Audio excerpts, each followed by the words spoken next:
Welcome to episode 45 of the Various and Sundry podcast.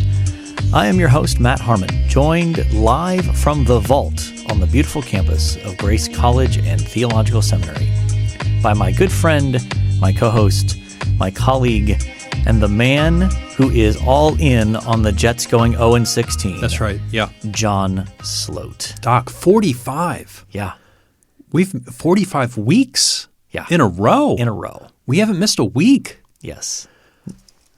Knocking on some wood here. Yeah. But I even if one of us got the virus, I think we'd still be recording. We figured out how to do it over Zoom. Yeah. We did this through a pandemic. I don't see what's going to necessarily stop us. I think it would take one of us getting so sick that it affects our voice. Mm-hmm. If one of us didn't have a voice, that might be challenging. But I think for 1 week, I think that'd be really great content. Who knows? But yeah, we're on episode 45. And if you would like to connect with us, we are available to you on various and sundry social media outlets, such as Twitter. You can find us at V&S Pod. You can find us on Facebook and our Various and Sundry podcast page. And you can also email us, variousandsundrypodcast@gmail.com. And if you would like to do us a huge favor.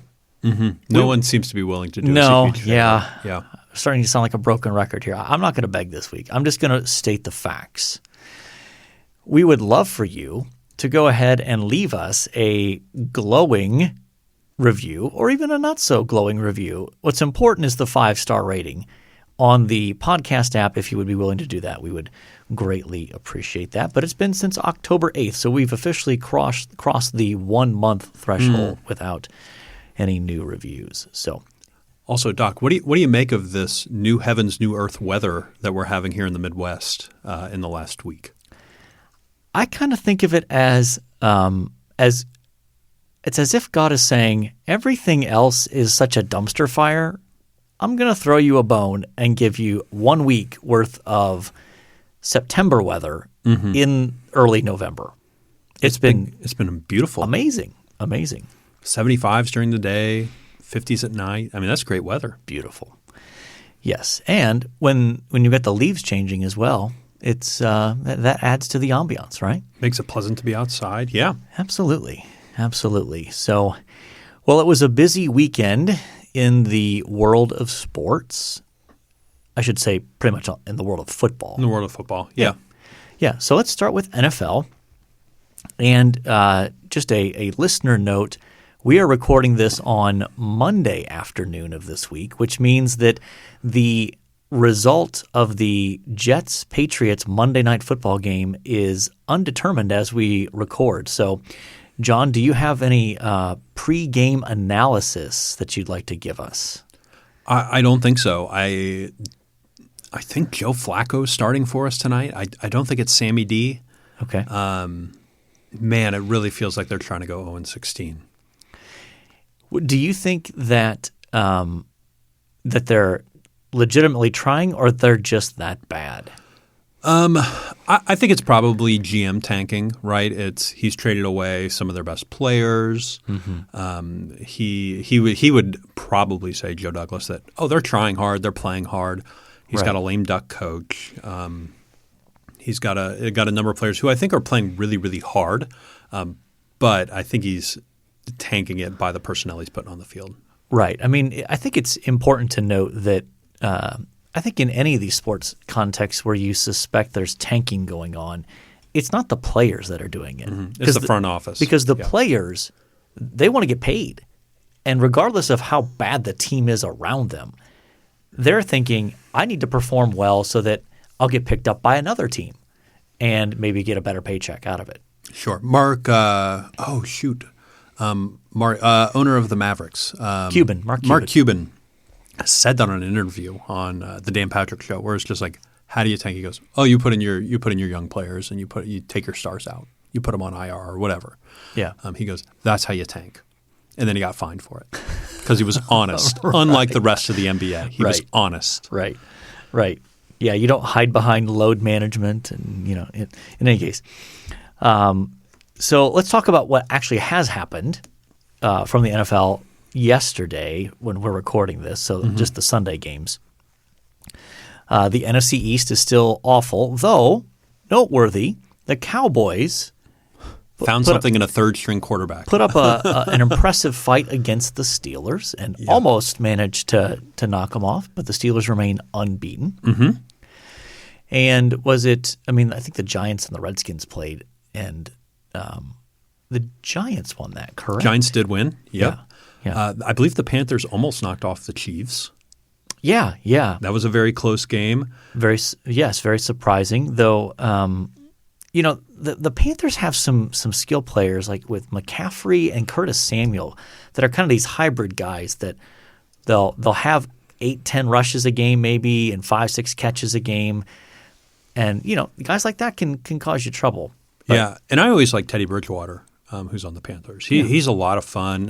When he was with Minnesota, had that horrific injury. Yeah. Has made his way back and has brought himself to being a starting quarterback in the NFL. It's a good story.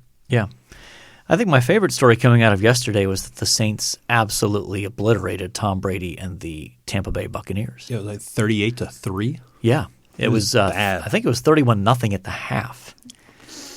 Like they just jumped all over them. And Brady looked lost. They put out they had Antonio Brown for the first time out there, and he and Brady were clearly not on the same page.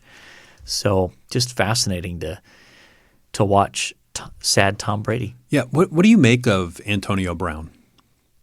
Like he's had some big issues Off the field, yep. But he didn't seem to have any for like the first 6 or 7 years of his career. Yeah, I don't know.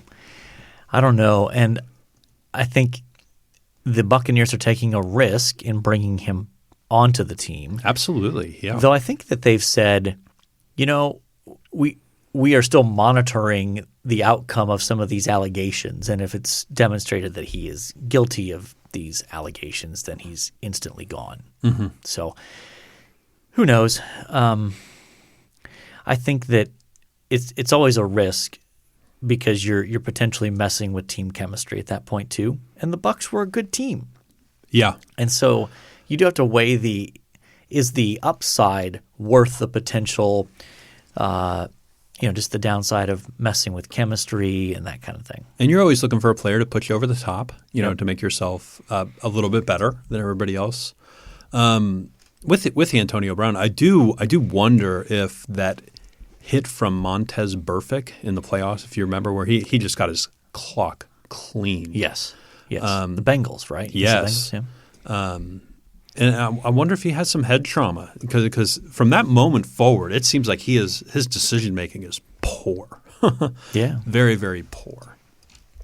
Yeah. So, the NFL continues to be interesting in that sense. And me, I'm more of a college football guy, and it was a huge weekend of college football. Yeah, had some great games. What all happened?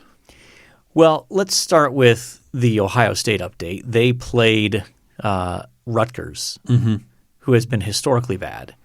Though this year they are better. They have Greg Schiano. Remember Greg Schiano? Yeah. So he coached at Rutgers in the mid-2000s when Rutgers had their best run, where they actually were, probably like a top 25 team. And then he left to go to the NFL. And then Greg Schiano kind of wandered through the NFL ranks and ended up as a defensive coordinator at Ohio State for about 3 years before leaving to go back to Rutgers to be the head coach. So he's making some improvements. But what's striking about that game is Ohio State was up 35-3 at the half. Wow. And in the second half, Ohio State just looked completely uninterested. And so they ended up winning like 49-27, but they didn't get enough of a lead long enough to really get as many of their backups in as they wanted. But one of the defining characteristics of that game is the fact that Rutgers must have run about 7 or 8 trick plays. They did the whole when they did 3 different times, no, at least 3 different times the throwback, meaning so on the kickoff. So it's kicked to one side, guy catches it, and he throws the ball backwards across the width of the field, and then the guy runs up the sideline. Frank Wycheck. Yes. Yeah. So they did that on a kickoff. Then they did it on a modified version of that on a play that scored a touchdown where they sort of did a rollout to the right at from the 7 or 8 yard line, and then they threw a backwards pass, so a lateral, to their offensive tackle, who was by himself on the opposite side of the field and ran in. So it's kind of fun to watch big guys score touchdowns. Always fun to watch a big guy score a touchdown. Yeah. And then they did it on a punt return, and that actually worked for a touchdown. Wow. So they pulled out all the stops, but a lot of work for Ohio State to do, clean up the poor tackling and that sort of stuff second half. Anyway, the game that was more widely watched going on at about the same time, so I actually had 2 TVs set up monitoring this other game as well, was the Fighting Irish of Notre Dame playing against the Clemson Tigers. Yeah, there's been some Twitter chatter about this game. Yeah, and I feel like directed at you specifically. Yeah, at me, not you, me. And I think here is where I need to say a few things. The first is that's a good win for Notre Dame. That's a very good win for Notre Dame. And like I said in last week's episode, if Notre Dame wins, here they come. All of the Notre Dame fans coming out of the woodwork. Yeah. And look, I should clarify, my own pastor loved the man, but I believe I was misquoted on Twitter by him, so I need to set the record straight. So I believe he claims that I said that Notre Dame wasn't very good this year, and I'm pretty sure that I did not say that. What I said was they were overrated. Those are 2 different things. I do think they were overrated. Now they have a much more impressive win, so I think they are better than I thought they were. However, we all just need to pump the brakes a little bit on Notre Dame. Here's why. Anyone know who Clemson didn't have playing in that game?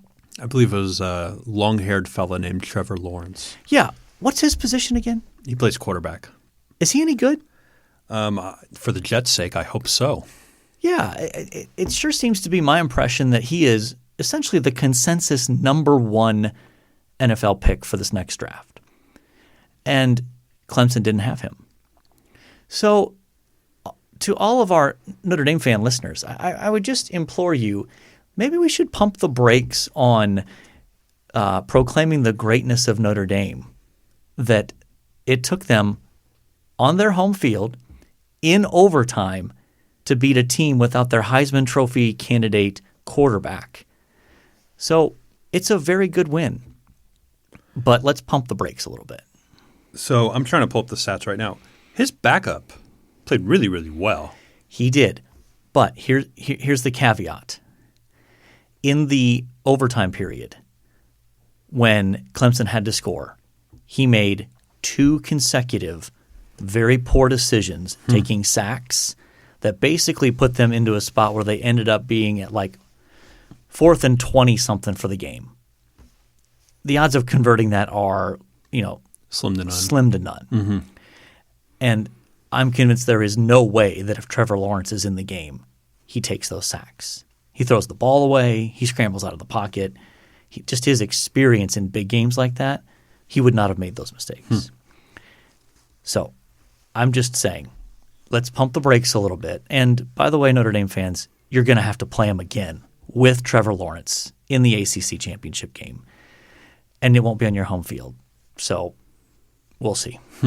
Okay. In any case, thanks for listening, though. No problem. It's been a pleasure to be here and be a guest on the pod today. Yeah, you're welcome. And the other big story locally as well, the Indiana Hoosiers. This has been fun. Watching the Hoosiers has been fun. They beat the team up north, 38-21. This is the first time that's happened in your lifetime, John Scott. Yeah. I believe the last time was 87, right? Yeah. I was born in 88. Yeah. I've never been alive for an IU victory over Michigan. Yeah, and they are now IU is now ranked 10th in the country. So you can make the case. We don't know about Wisconsin. Wisconsin's still figuring out their COVID stuff. But IU might be the second best team in the Big Ten this year. Mm-hmm. They might be. I think that's fair. Yeah. I still think that means that they'll probably lose to Ohio State by 2 or 3 touchdowns. But in any case, When do they play? I think it's still a couple of weeks. I know Ohio State has Maryland next, and it might be after that. So in any case, I'm not trying to rain on your parade. IU fans, enjoy it. But that team up north with Jim Harbaugh as our coach, that's a dumpster fire. It's gotten bad. I cannot see Harbaugh staying beyond this year. Who do you hire after Harbaugh? I don't know, but I don't think they'll fire him. I think they will do everything they can to avoid firing Harbaugh. But I think Harbaugh will leave for the NFL at the end of this year. They're bad. Yeah. They're bad. And the program is only getting worse, it seems, not better. The gap between them and Ohio State is only increasing, not decreasing. And it's what, year 6? 5 or 6? We're pretty deep. Yeah, he has all Jim Harbaugh guys there. Yeah, it's all on him. So in any case, personally as a Buckeye fan, I hope he stays forever, but don't think so. So that's our sports wrap, right? Well, yeah, it's a football wrap. Yeah, I mean there's no other sports right now. Right? Yeah, normally we'd be expecting we'd be at the start of the NBA would already be going at this point in a normal year. But have they voted officially to start on like the 22nd of December? I think so. I think it's just before Christmas they've decided to start. Yeah, which they're not even in training camp yet, which feels weird. No. So we'll get some basketball back, and college basketball is starting pretty soon as well. Mm-hmm. We'll see how that turns out. Be curious to see how COVID impacts that. That with college basketball, it feels like it's more up in the air than the NBA. But in any case, our main topic for today is something that I believe this is your idea, and this feels like a good topic that has a mixture of some humor to it, but also a serious element to it. Mm-hmm. So John, what is it that we're talking about today? Well, we're going to list off several bad Christian truisms, platitudes that are out there, and part of the reasoning is A, we want to have some fun with it, right? And then B, platitudes and truisms get communicated in a culture, regardless of the culture. They're out there, and they become more trusted than founding documents or they become the most true thing about a culture at times. And so at times they need to be challenged, pushed back against, poked, and made fun of a little bit. And that's what we're hoping to do a little bit today. Yeah, we'll see how this turns out. But I think that our intention is to blend that mixture of poke a little fun, but also try to explain why these are not true, despite the fact that they're often repeated, and even good, faithful Christians will often repeat them, even though they are not quite true. So, John, why don't you pick our first one here? We've got a list here. I'll just let you kind of open things up with whichever one you want to pick. Yeah. Why don't we go with my goodness, which one to start with? Let's do God helps those who help themselves. Okay. This is an oldie but a goodie. Oh, yeah. Yeah. Basically the sense being like, God wants you to be active and go after things. Right. Yeah.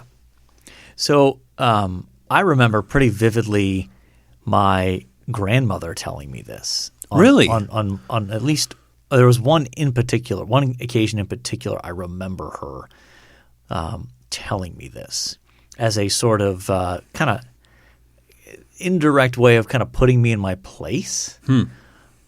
And were you being passive, or what was do you remember the situation? I think it was in the context of raising support for a missions trip. And I think she was a little uncomfortable with me asking people for financial support to go on a missions trip.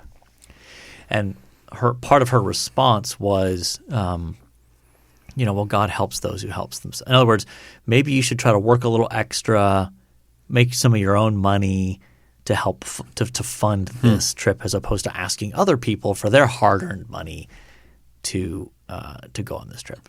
Interesting. Yeah. Do you have any memories of someone telling you this in a specific context, or are you just kind of hearing it in the air? You're just kind of hearing it in the air. And I remember believing it to the point where I thought it was true. Like I thought this was in the Bible, Right. that God helps those who help themselves. Yeah. Which seems to just be born out of a American pull yourself up by your bootstraps, work really hard, and the Lord's going to bless your hard work with more stuff, which I don't think is how the gospel works. Maybe you can fact check me on that, but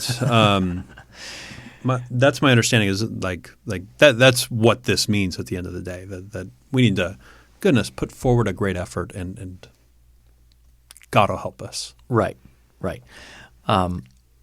So maybe we could start with, because all of these have probably at least a kernel of something true Sure. about them. Otherwise, people wouldn't just use them and throw them around if they were just so blatantly, obviously false. Mm-hmm. So what do you think is the kernel of truth in that statement of God helps those who help themselves? I think it's probably coming out of some of the passages about work ethic, maybe in Proverbs, where it's go to the ant, O sluggard. I actually preached on this a few weeks ago in chapel, right? Go to the ant, O sluggard, right? If you don't work, you're not going to be prepared for winter. There's not going to be food. There's not going to be all these different things. And so I think that's maybe where it comes from. Yeah. Any further thoughts? Yeah, and I think that it probably, to me, I don't know that I have anything to add in terms of the kernel of truth there, other than there is a sense in which God calls us to put in effort. We are not Christianity is not intended to be a passive experience where you just sort of sit and wait for things to happen or sit and wait for God to zap you. Obviously, the challenge with a statement like that is it kind of gives the impression of, you do everything you can, and then God kind of fills in the gap or gets you the rest of the way, as if that's the picture of the gospel. And that's obviously not true in terms of what Scripture itself says. That part of the beauty of the gospel is that we acknowledge our utter helplessness, that we can't help ourselves, that we have no possible way of solving our sin problem. It's not something that we can improve ourselves, that we have to just throw ourselves completely on the mercy of God to help us, to save us, to transform us. And yet part of the way that he does that is by empowering our action, so that even this idea of our role in the Christian life is one of being empowered by God to act, not just sort of we do things in our own strength and God fills the gap to the extent that we can't get where we need to get. Okay. Yeah, you good with that one? Yeah, I think I'm good with that one. You want to pick our next one to sort of talk about a little bit? Yeah, so I think this is probably the one that makes my blood boil the most on this list. Okay. It's this one. The Bible is God's love letter to us. Okay. Well, there's some other ones on here that I would assume would make your blood boil more. So why specifically that one? Because I think, well, let's start with what the kernel is there. Yeah. How do we know God loves us? Oh, we read it in His Word. Yeah. Yeah. We know that God loves us ultimately through the cross. And how do we know about the cross? It's through Scripture. Yeah. But to talk about the Bible as a love letter, every time I hear that I say, do you really think that? Because if so, it's the most bizarre love letter you will ever read. Have you ever read the book of Judges? Yeah. Or Leviticus. Or even, or Proverbs or Ecclesiastes. How is that a love letter? Lamentations. Yeah. Like, I get the point you're trying to make in terms of we experience God's love through His Word. God communicates His love to us through His Word. But I'm sorry, when people use the expression love letter, that they don't have the content of the book of Ecclesiastes in mind. Mm-hmm. They have a very modern notion of, oh, my dearest so-and-so, I'm so enthralled with you, my love for you. Like, they have that notion. Song of Solomon might apply. Maybe, but even that doesn't really line up with our kind of modern notions of what a love letter is. So is there anything you would supply with the Bible is God's something to us? Obviously message, word, desired communication, however you want to put it. Is there any sort of metaphor or simile you would put in there to sort of – or is it just too absolutist to say it is this one thing versus it is another thing? Well, I think it's just difficult to use a modern category or a genre, so to speak, as if that covers the totality of the Bible. You know, if you want to say the Bible is God's revelation of himself to us, beautiful. But revelation is a broad concept. Sure. It's similar one to that, though that this gets my blood boiling a little bit less is the Bible is God's instruction manual for life. Mm-hmm. Well, I've read a decent number of instruction manuals when trying to put things together, and sorry, it doesn't read like that. Yeah. Like, it doesn't. I don't see instruction manuals with long historical narratives about how the creator of that device or of that thing I'm trying to put together, created that object and the efforts gone to and the struggles and they just step one, step two, And most modern instruction manuals just have pictures because they don't want to pay to print it in all the different languages. Right. So they just have pictures of what's going on. And I'm trying to imagine that in the Bible context. I don't think it would go well. No. So I think because it's just so reductionistic and it uses a modern category that is completely unhelpful and so different from what the Bible actually is. That's why I think that gets my blood boiling, because I think it sets up false expectations then. Like, if you tell people, especially even young Christians, the Bible is God's love letter, and they go to read it and they're like, really? This is weird. This is not a love letter. Like, you're creating these false expectations, I think, that on every page there's going to be this remarkable description of God's effusive love or about how great you are as a person. Mm-hmm. That's not what you're going to find. Yeah, love letter does have the connotation of a romantic partner of some kind. And the Bible certainly has intimate things to say about God's love for us and how he interacts with us, but it's very, very different than the romantic intimacy we might expect to see in a love letter. Right. Despite the glut of modern worship songs that are Jesus is my boyfriend genre, which that also kind of fits here. But I digress. I think it's your turn now to pick the next one here, John. Let's go preach the gospel and use words when necessary. Ah, yes. Now, this one is interesting because this one has gotten attached to a historical figure. It has. St. Francis of Assisi has often been quoted as saying this. And I don't necessarily know where, but I do know that a number of people have tried to trace this back to him, and they're unable to do so. Correct. So we don't want to attack St. Francis of Assisi for saying this. Correct. We want to attack the people that have attributed it to him.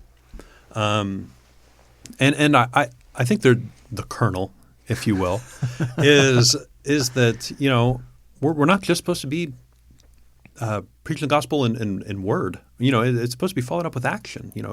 James makes that perfectly clear. That the gospel is not just empty words that we say, but something that is central to our lives and impacts the things we do day in and day out. Yeah, I think that at its best, what it's trying to capture is probably what Titus 2:10 gets at about after a long series of instructions about how different categories of people are supposed to live in terms of like older women, younger women, older men, young men, etc. That the purpose of that is so that our lives may adorn the doctrine of the gospel, basically, or adorn the doctrine of God. In other words, make it attractive, verify it, confirm it, make it compelling, put it on display. But that's not the same as proclaiming the actual message of what God has done. So that at its best, it's a poor attempt to try to get at this. The gospel has an impact and transforms a person's life, and that we as Christians should live in a way that our lives are consistent with what we say we believe. That's at its best, but it's still a poor way to try to accomplish that goal, I think. Yeah. And I'll just add, I think that it often comes up in contexts of talking about evangelism, where it's like, well, instead of like telling people the message of the gospel, we just need to go do nice things. Like we're just going to go and hand out free gas cards randomly to people. And that's it. No connection, no attempt to communicate the verbal message of the gospel, or we're just going to go rake leaves for people. Again, these can be good things, but don't call it evangelism because it's not. It's not actually communicating the gospel message. It's certainly kindness. Yeah, it's absolutely. It's certainly very generous. Yeah. And it does remind me, and I don't know if this is where it came from, and I don't want to lay everything at the feet of the dying mainline Protestant denominations, but it does feel social gospel-y, where we don't communicate anything, we don't say anything to offend anybody, we just do really nice things that virtually all people agree on. Yeah. Yeah, absolutely. So you want to pick our next one here? I don't know where we're at time-wise. Yeah, I think we're doing okay here. Yeah, you picked that last one, right? Preach the gospel? I sure did. So let's go with this one. We hear variations of this, but as long as we love Jesus, doctrine doesn't matter. This idea that what really just matters, it's all about just loving Jesus, and doctrine divides. So we shouldn't talk about that, and it doesn't really matter. What matters is loving Jesus. I'll tell you, I've seen versions of this in class where it's not as long as we love Jesus, doctrine doesn't matter, but as long as we love Jesus, the story of Scripture doesn't matter. And so every day in my Exploring the Bible class, I usually, less so this semester in the midst of COVID, I ask them to get into groups. Right. COVID prohibited there. And ask them to tell me the story of the Bible. And everybody goes, God created the world, man screwed up, Jesus reconciled. I was like, yeah, that's true, but there's a lot more in there.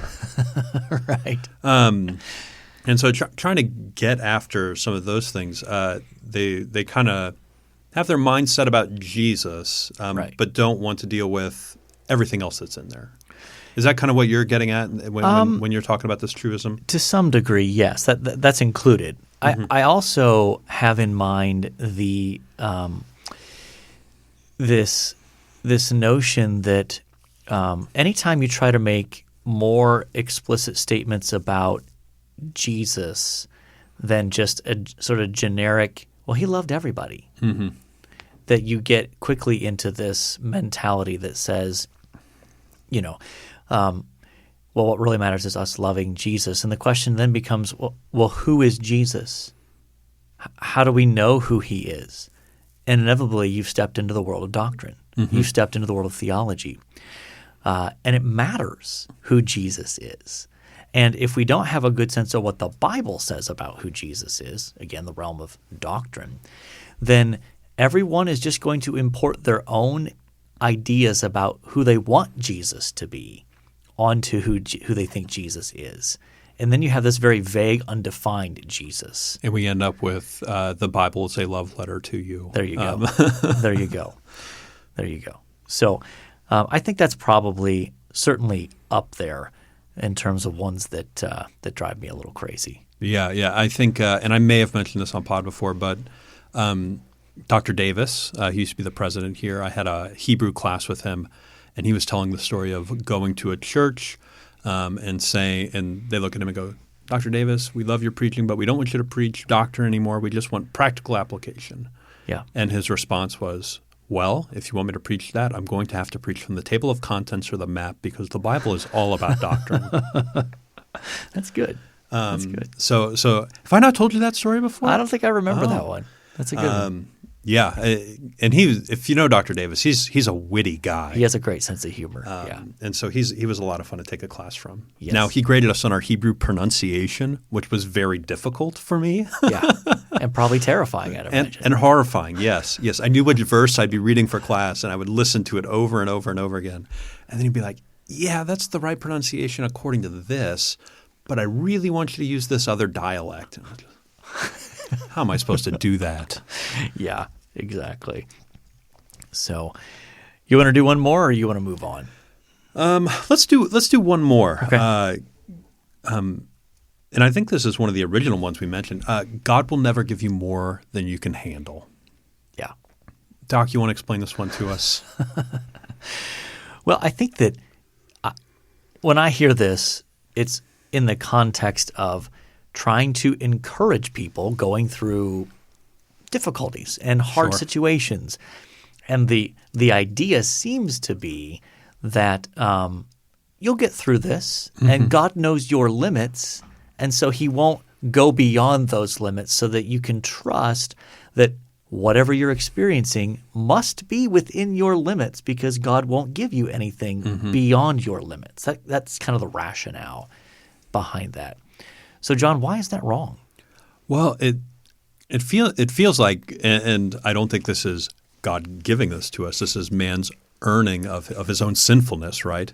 And we've put ourselves in a place that we cannot get ourselves out of. We have given ourselves something that we cannot handle, and he has bridged that gap through his own Son, right? Through Jesus.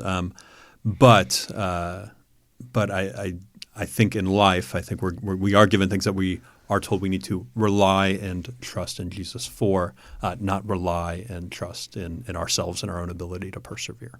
Yeah, I think that's a really important point. And even if you look at 2 Corinthians, Paul talks in that first chapter about all these different circumstances he's experiencing. That he makes a statement of, at one point we even despaired of life. That Paul's like, yeah, we thought this was it. We thought we were so overwhelmed. All these circumstances are against us. This is it. We're not going to be able to get past this or survive this. And then he moves on to talk about, but God sustained us. God empowered us. God provided for us. And so I think that God will give us more than we can handle in our own strength to force us to rely upon him. That's the idea, I think. So that it's unhelpful to say, well, God will never give you more than you can handle. I suppose if we want to try to salvage that, we could say something like, God will never give you more than he is willing to empower you to handle. Because in and of our own strength, we are going to experience things that are well beyond us. Yeah. And that's part of how God gets his glory, is to force us to rely upon him, so that at the end of the day it's, well, I didn't have any chance on my own, but God somehow enabled me to survive that, to be sustained through that. Yeah, absolutely. Doc, let's move on. Let's move to the athlete. This is episode 45. And so you want to run us through our options here? Yeah. We got 2 athletes and 2 Ohio State athletes. So I'll do the regular athletes. Okay. Pedro Martinez. Yes. I like Pedro. You know, 5'5". I think he was like 5'4", 5'6". He was not a very tall man. No. But threw lightning. Yes. It was a lot of fun to watch. Yes. Former Met as well. He made the rounds. He did a little bit towards the end. He was Red Sox. Expos to start, I believe.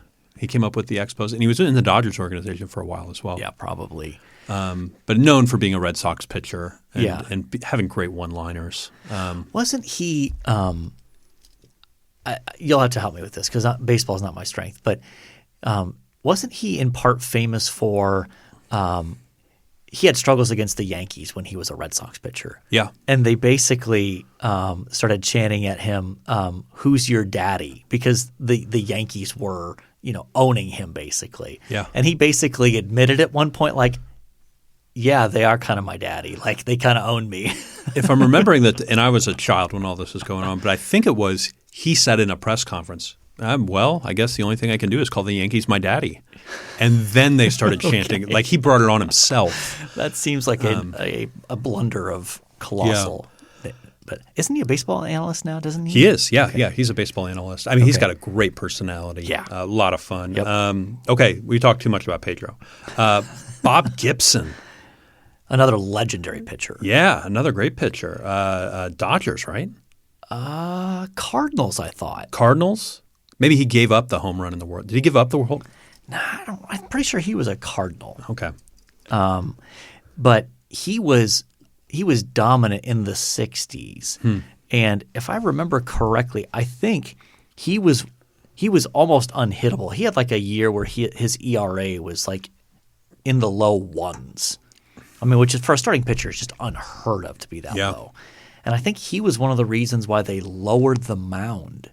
That him and some other pitchers were so dominant because the mound was higher and it's harder to hit the ball coming from that angle. So let's talk about a couple of Ohio State athletes here.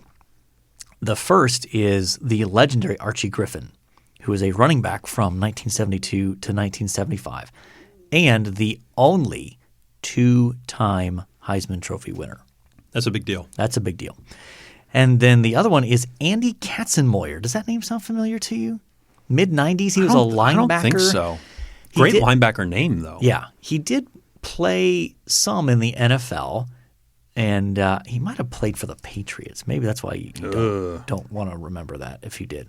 In any case, so let's do we need to have a discussion here, John? I don't think so. Okay, yeah. We're going with Archie Griffin. How do you beat the two-time Heisman Trophy winner? I mean, well, we need somebody to get two Heisman trophies, you know. Yeah. That's what it's probably going to take, right? I think so. So, all right. One thing you like this week, John? This might be a little dark. We live in dark times, John. But Mets got new ownership. I think I mentioned that last week. Yeah. He's taken over full ownership tomorrow being Tuesday, so today, 12:30. So by the time this podcast drops, the Mets will be officially under new ownership. Is it going to be like a bloody Tuesday where people are just losing their jobs left and right? No, that was last week. Everybody already lost their jobs. Okay. That's the one thing I like is the general manager, a number of his underlings have all lost their jobs after the poor decisions they've made over the last 2.5 seasons. Gotcha. So, good riddance. Yeah. So my one thing I liked was also mentioned earlier in the pod, and I'm just going to go with the weather. This is something that is so unprecedented in the month of November. And for whatever reason, the older I get, the more the weather seems to have an effect on my mood. And so the fact that it's been sunny and beautiful outside with the leaves and everything has been a great source of joy for me almost this last week. It's been record highs for almost a week.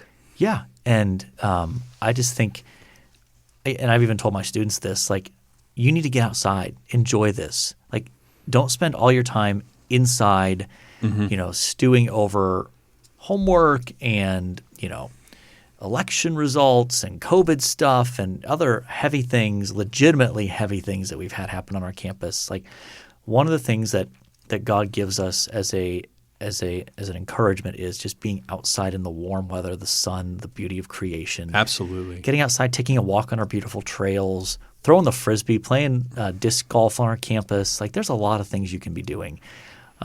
So that's my one thing I've liked this week. Very nice. Very nice. Yeah. It's been beautiful. Yes. So are we ready to call mission accomplished here? I think so. Yeah. We've got to get on with our busy days. We do. Got meetings. Yeah, one of which we're in together here. We are. Later in the afternoon. So, and I've got to finish working through the proofs of my next book. So, yeah. Interview to come. Yes.